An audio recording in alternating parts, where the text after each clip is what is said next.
Now, I don't know about you, but if you're looking at flights in the summer, the prices are going up somewhat. They're not horrifically bad at the moment, but they're still pretty bad, I find. I shouldn't complain because I've just come back from a trip away, but I'm still trying to get away for a week in August. Yeah, well, same here. The boss of Wizz Air saying up 10%, and that's assuming that your flight's going to actually take place, that you're not going to have delays, you're actually going to have to pay more. Aviation looking less and less the glamorous sort of thing to do that it used to be when we were all growing up. So does this put you off booking a holiday? After several years of people not leaving the country, people are going to think, you know what, maybe we'll just holiday here forevermore. Yeah, glamorous. It's funny, isn't it? I mean, I never got on a plane till I was 21. Oh, bless you. Look... Yeah, that's lovely, yeah. It wasn't lovely. We would have loved it. You made the most of the UK. We had to drive everywhere. We used to drive to France. Oh, perfect. It took forever from the Lake District. Let's talk to travel expert Sally Gethin, who's here in the studio. Good to see you this morning. This is a bit of a depressing picture, isn't it? I mean, you can understand why they're saying 10% to increase, you know, to recover some lost revenues, but it's not good for us. No, it was inevitable that airfares would increase. I mean, airlines... are facing a big hike in the oil, the cost of aviation fuel. So that is affecting them. And the war in Ukraine, often they have to adopt new routes, go around, and that causes delays. And then, of course, they've got to, you know, attract new hires, new staff into the industry. So all of this puts pressure very on quickly, because I mean, the industry seems to be pretty much in chaos at the moment. It is in chaos, and it's actually at that point which, in some cases, at some airports, it is at the brink of collapse if it hasn't already collapsed. And I've never seen it in this condition ever before.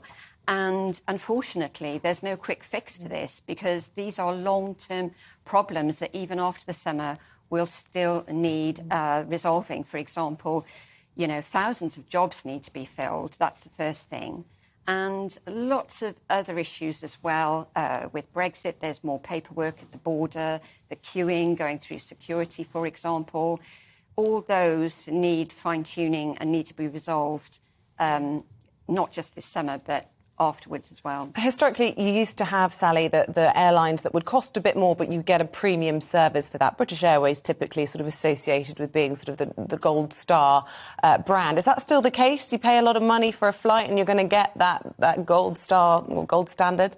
Well, airlines are desperate to fill up their premium cabins now because they lost all these first-class passengers and business travellers during the pandemic. So, yes, they are desperate to have those passengers. And, yes, they will still get that first-class experience. They actually pay for the flight. They return a profit. They're high-yield passengers for airlines.